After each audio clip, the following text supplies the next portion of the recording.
नमस्ते, अभिवादन आपका इनोसेंट इन्वेस्टर के इस नए वीडियो में आपके लिए डिस्क्लेमर। उसके बाद बात करेंगे वेक्टर फूड की। वेक्टर फूड में भयंकर गिरावट आ रही है, काफ़ी ज़्यादा क्वेरीज आई हैं यहाँ पर, इसीलिए वीडियो आपके सामने हाजिर है। काफ़ी ज़्यादा क्वेरीज इस बेस पे आ रही हैं कि सर हमको लॉस हो रहा है, हमको क्या करना चाहिए। तो भाई अगर आपने हमारी बात पहले मान ली होती तो आप आज लॉस में होते ही नहीं, क्योंकि आपको मैं एक चीज़ कह रहा हूँ, आप तुरंत जाकर वीडियो देखिएगा। इस दिन से पहले जब इस दिन ट्रेड होना था, इस दिन की डेट पे वीडियो डालिएगा और मैंने कहा था कि अगले दिन अगर प्राइस खुल जाता है गलती से 600 के आसपास या उससे ऊपर, तो आपको प्रॉफिट बुक करके चुपचाप निकल जाना है, कुछ सोचना ही नहीं है, क्योंकि स्टॉक बहुत महंगा है। लेकिन आपको टीवी वाले बहुत पसंद थे और टीवी वाले ने आपको कहा था होल्ड, क्योंकि उनको करना था आप लोगों को बोल्ड। अगर वो आप लोगों को बोल्ड नहीं करेंगे, पैसा किसको कमवाएंगे? क्योंकि आपके हाथों में उन्हीं के द्वारा माल दिया जाएगा ना, जो यहाँ पर खरीदे हुए हैं, जो यहाँ पर खरीदे हुए हैं, जो यहाँ पर खरीदे हुए हैं वही तो यहाँ बेचेंगे। अगर जो यहाँ पर खरीदा है वो यहाँ पर बेच दिया तो प्राइस कौन रोकेगा? अब आप लोग कहोगे कि अलग अलग जगहों पे अलग अलग ट्रैप कैसे बनाया जाता है, तो बिल्कुल एकदम सच्चाई है ये कि अगर एक जैसा ट्रैप आपके लिए बनाया जाएगा, एक जैसा जाल बुना जाएगा, तो हम आप सावधान नहीं हो जाएंगे कि भाई अभी तो बर्गर किंग में हमको इस तरीके से फंसाया गया था, पर सर्किट पे अपर सर्किट, और फिर जब माल मिला तब लोअर सर्किट लगने लगा। यहाँ पर क्या हुआ, एक दिन बढ़िया मूव आया, अगले दिन से गिरावट चालू हो गई। अब लोगों ने सोचा कि बर्गर किंग की तरह यहाँ पर भी रिवर्सल आ जाएगा, इसलिए खरीदारी करो, और मैंने कोई भी बाइंग रिकमेंडेशन इसीलिए इस स्टॉक में नहीं दी। लेकिन अब आप एक बात बताइए, कोई भी स्टॉक अब ऊपर के लेवल से 30% नीचे गिर चुका है, यानी कि वो 475 पे अवेलेबल है। मैं ये नहीं कह रहा हूँ यहाँ से रिवर्स करेगा, लेकिन क्या आपको यहाँ पर सेल करना चाहिए? नहीं करना चाहिए। ये तो बाइंग अपॉर्चुनिटी आई है, अब आई है बाइंग अपॉर्चुनिटी, क्योंकि स्टॉक ऊपर से कूल ऑफ हुआ है, ऊपर से कुछ सेल ऑफ आए हैं, कुछ पोजीशंस हल्की हुई हैं, छोटे कमज़ोर ट्रेडर्स बाहर हो गए हैं। अब हम आपके पास मौका है कि हम धीरे धीरे अपनी पोजीशन को यहाँ पर ऐड करें, एक्यूमुलेशन चालू करें। कम से कम शॉर्ट टू मीडियम टर्म के लिए भी हम ये काम कर सकते हैं। अभी ये जो मैंने आपको बाइंग अपॉर्चुनिटी यहाँ पर बताई, ये है हमारे लिए अभी अपॉर्चुनिटी अवेलेबल है, क्योंकि हमको वेक्टर फूड जैसा क्वालिटी स्टॉक, महंगा तो है, अभी भी बहुत महंगा है। मैं इस चीज़ को इस तरीके से नहीं कह रहा हूँ कि ये स्टॉक सस्ता हो गया इसलिए खरीद लो, एकदम पूरा पैसा लगा दो, नहीं। यहाँ से आपकी क्वांटिटी बाइंग वाली चालू होनी चाहिए। 100 क्वांटिटी खरीदनी है, 2 4 5 10 क्वांटिटी आप यहाँ पर ज़रूर खरीद लीजिए। नीचे और मौका मिले तो और ऐड करना है आपको। और होता है ना, दो चीज़ें होती हैं, एक प्राइस करेक्शन हो गया, एक टाइम करेक्शन। अगर समय बिताता है यहाँ पर 15 दिन, 20 दिन, 50 दिन तक, अगर यहाँ पर इस रेंज में 450 तक की रेंज में समय बिता देता है, हम अपनी क्वांटिटी ऐड करेंगे, नहीं तो हम वेट करेंगे, अन्य जगहों पे अपनी अपॉर्चुनिटी ढूंढेंगे। अभी बर्गर किंग का हाल आपको दिखाना चाहूँगा। देखिए बर्गर किंग में क्या हुआ, 3 4 दिन अपर सर्किट लगा, उसके बाद जो भयंकर गिरावट आई, यहाँ पर कोई रिटेल इन्वेस्टर नहीं बेच पाया, रिटेल इन्वेस्टर बेच यहाँ पर पाया, फिर से बाइंग अपॉर्चुनिटी इसमें मिली थी। मैंने आपसे बताया भी था 30% स्टॉक गिरे तो आपको बाई करना चाहिए। कोई भी स्टॉक हो, अगर उसमें क्वालिटी है तो आपको बाइंग अपॉर्चुनिटी ढूंढनी ही चाहिए। नोट करके रख लीजिए इस चीज़ को। अब मैं ये नहीं कह रहा पूरा पैसा लाकर लगा दो, 30% के बाद रिवर्स ही कर जाता है, नहीं, ऐसा नहीं होगा हमेशा। लेकिन आप इतना समझिए कि आप अगर ऐसा करते हो तो आप 95% लोगों से ऐसे ही आगे निकल जाओगे। आप प्रॉफिट भले ना कमा पाओ, लेकिन आपका लॉस कभी बड़ा नहीं होगा। और इसीलिए आप बाजार में आया कीजिए। अगर आए हो तो इस चीज़ को आज गांठ बांध लीजिए कि टीवी वाले या कोई यूट्यूब वाले या हम जैसे लोगों का कहा आपको बिल्कुल नहीं मानना है। आपको अपनी रणनीति लगानी है, किस रणनीति से आपने यहाँ पर वेक्टर फूड खरीदा है। अगर आपकी वो रणनीति यहाँ पर नहीं फेल हुई थी, यहाँ पर हो जाती, यहाँ पर नहीं फेल हुई थी, यहाँ पर हो जाती, यहाँ पर भी नहीं फेल हुई थी, आज फेल हो जाती, क्योंकि 500 के नीचे का स्टॉप लॉस जो आपको बताया है वो बहुत गलत किया है। मतलब 2 4 5 रुपये भी अगर आपको नीचे स्टॉप लॉस बताया जाता, मैं एक बार एक्सेप्ट करता, लेकिन आप 475 तक रुके हो और स्टॉप लॉस नहीं लिए, अपना ऊपर की पोजीशन है बाइंग करने की, ये गलत चीज़ है, ये बहुत गलत चीज़ है। इस बाजार में आप सिर्फ लॉस रिकवरी करने पे ही फोकस कर पाओगे, आप पैसा नहीं कमा पाओगे। लिख कर ले लीजिए, टीवी वाले क्या करते हैं, अपने क्लाइंट्स को यहाँ खरीदवाएंगे, उसके बाद आपको बोलेंगे यहाँ खरीदो।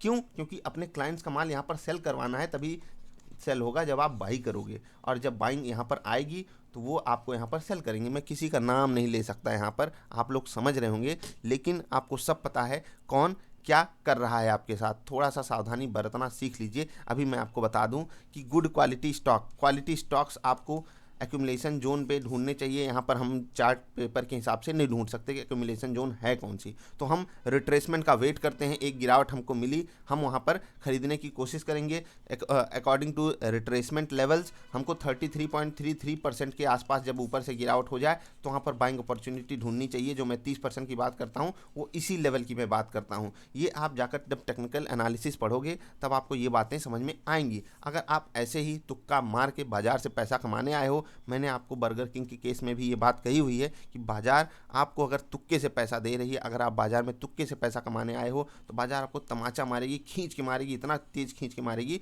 सुनाई तो किसी को नहीं देगा, दिखाई तो किसी को नहीं देगा, लेकिन जो दर्द होगा ना वो कोई झेल नहीं सकता। यकीन मानिए ये जो लॉस का दर्द होता है, मैं बहुत लोगों से ये बात सुन चुका हूँ कि हमेशा, और ऐसा नहीं है कि मैंने कभी नहीं किया, मैं भाई यही सब चीज़ें झेलकर आज आपके सामने खड़ा हूँ, इसलिए क्योंकि मैंने देखा है कि किस तरीके से हमको ट्रैप किया गया। इनिशियल डेज में मैं कितना ट्रस्ट करता था इन टीवी वालों पे और इनकी बाइंग रिकमेंडेशन पे।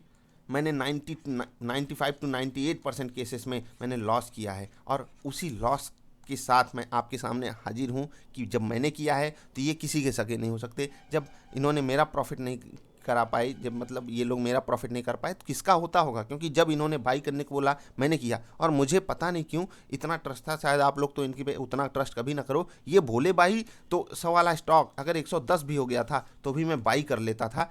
चलो टीवी वाले बोल रहे हैं 115 तो जाएगा ही, भेज दूंगा, और पता चला कि 110 पे ये बोले और उसके बाद 110 दोबारा शकल नहीं दिखाया, सीधे 109, 108, 107, 105, और कभी मेरा रेट आ गया। मैं सोचता कि चलो फिर से वापस 102, 103, जो भी, मतलब मैं 10% लॉस में निकल रहा हूँ, 15% लॉस में निकल रहा हूँ, समझ में ही नहीं आता था कि क्या कर रहा हूँ मैं। ऐसे भी दिन हमने देखे हैं, इसलिए आपको ये सजेशंस देता हूँ। ऐसा नहीं है कि यहाँ पर जो आपको ट्रैप किया जाता है ये कोई बनी बनी कहानी नहीं है, पूरी की पूरी प्री प्लान्ड कहानी होती है। हम आपको बस समझने की ज़रूरत होती है। इसीलिए मैंने आपसे कहा था चुपचाप बेच के निकलिए, चुपचाप बेच के निकलिए। अगर आपको नहीं निकलना है तो आप अपनी लॉजिक से लिए थे, और अगर आप अपनी लॉजिक से लिए हो तो यहाँ पर आपका सवाल पूछना बिल्कुल जायज़ नहीं है। आप अपने हिसाब से डिसीजन लीजिए। अभी टीवी वालों के होल्ड के चक्कर का मैं कारण आपको बताता हूँ। वो तो कह देंगे गुड क्वालिटी कंपनी है, गुड क्वालिटी कंपनी है। मैं भी कह रहा हूँ बहुत वेरी गुड क्वालिटी कंपनी है, लॉन्ग रन में आपको बहुत प्रॉफिट देगी। लेकिन एक बात बताइए, जो 450 में लेगा और यही स्टॉक जब 900 हो जाएगा उसको ज़्यादा प्रॉफिट होगा, या जो 600 में लेगा उसका ज़्यादा प्रॉफिट होगा? इसको 50% का प्रॉफिट होगा, इसको 100% का प्रॉफिट होगा। इसका 10 लाख 20 लाख हो जाएगा, इसका 10 लाख 15 लाख हो जाएगा। आप बताइए किसको ज़्यादा प्रॉफिट हो रहा है? सीधे के सीधे अगर आप 10 लाख का भी इन्वेस्टमेंट करते हो, मैं ये नहीं कह रहा हूँ आपको ये पैसा डालना है, जो मर्जी आप कीजिए, आपकी अपनी चॉइस है। पोर्टफोलियो डाइवर्सिफिकेशन पे ध्यान दिया कीजिए। डबल आई स्पेशल वीडियोज नाम से एक प्लेलिस्ट है, उसको ज़रूर देखिए, तभी आप समझ पाओगे कहाँ क्या करना चाहिए, कौन से स्टॉक में कैसे इन्वेस्टमेंट होनी चाहिए।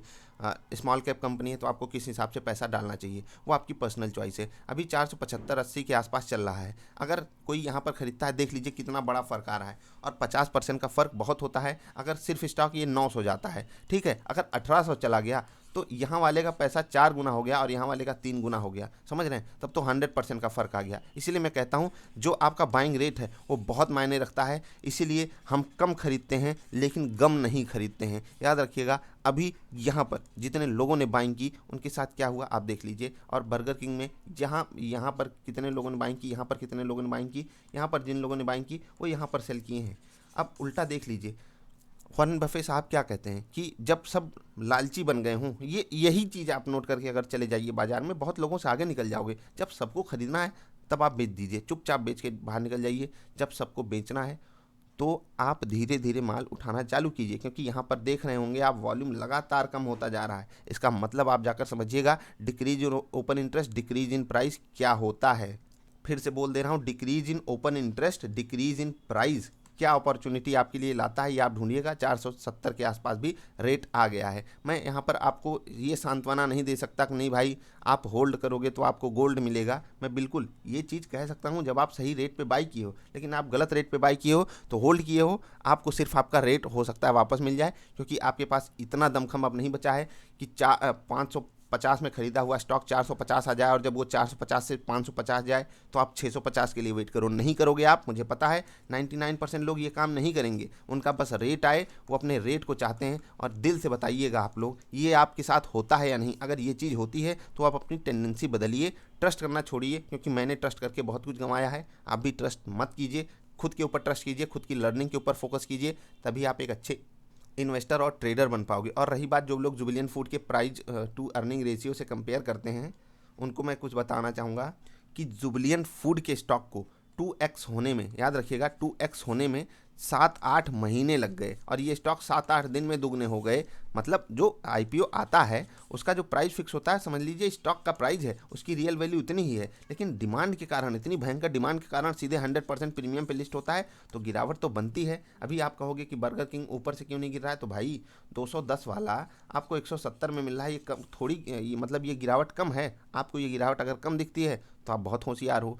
ये गिरावट भी एक बड़ी गिरावट है, क्योंकि ऊपर के लेवल पे लोगों को ट्रैप किया गया है। अभी भी कुछ होशियार लोग हैं जो पोजीशन बनाकर बैठे रहते हैं। ये अच्छी बात है कि चलिए, जब मैंने यहाँ पर आपको बेचने के लिए मना किया तो आप लोगों ने होल्ड किया, उसके बाद देखिए क्या हुआ। लेकिन सच्चाई समझा कीजिए, पीछे की कहानी को समझा कीजिए।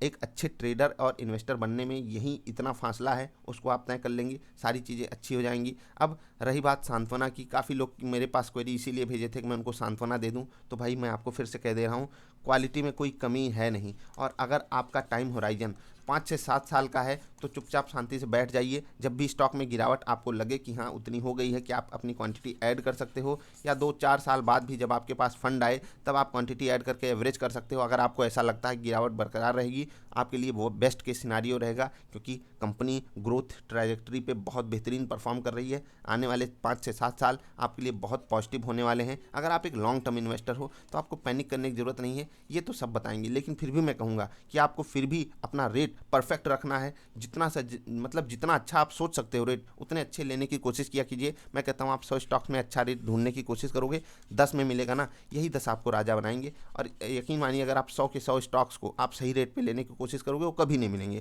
क्योंकि आप जो सोचते हो वो कभी नहीं आता है। मेरे साथ भी ऐसा कई बार हुआ कि बहुत टाटा एलेक्सी, मैंने शायद आपको ये स्टॉक बताया था, मैं मतलब केवल 7-8 रुपए से चूक गया था बाइंग करने के लिए, और वहाँ से बहुत बेहतरीन परफॉर्मेंस किया है। तो ये सारी कंडीशंस आपके साथ भी होंगी, इसीलिए सही रेट पे माल खरीदना सीखिए। हम आपके साथ खड़े हैं, आपको सिखाने के लिए खड़े हैं, आपको सारी बातें बताई जाती हैं। डबल आई स्पेशल वीडियोज़ की प्लेलिस्ट को जरूर देखिएगा, तब आप समझेंगे। मैंने आपको सांत्वना जो दी है उसको ध्यान से समझिएगा। बाकी मैंने शुरुआत में ही आपको बताया कि 33% का रिट्रेसमेंट ऊपर के लेवल से अगर किसी स्टॉक में होता है तो वो अपॉर्चुनिटी बाइंग की होती है। इसका मतलब ये नहीं कि मैं आपको यहाँ पर बाइंग की रिकमेंडेशन अंधों की तरह करने को कह रहा हूँ। अगर आपका टाइम होराइजन ठीक ठाक समय का है तो आप बिल्कुल बाइंग कर सकते हो। और इसका भी केस मैंने आपको समझाया, उस पर भी थोड़ी सी रिसर्च कीजिएगा, आपको पता चल जाएगा कि यहाँ पर आपको क्या करना चाहिए। अभी के लिए इतना ही, मिलेंगे फिर से किसी अच्छी वाली वीडियोज़ में। वीडियो पसंद आई तो लाइक कर लेना, बाकी डिसलाइक करने वालों की तो मौज ही मौज है, वो तो डिसलाइक करके मौज ले रहे होंगे।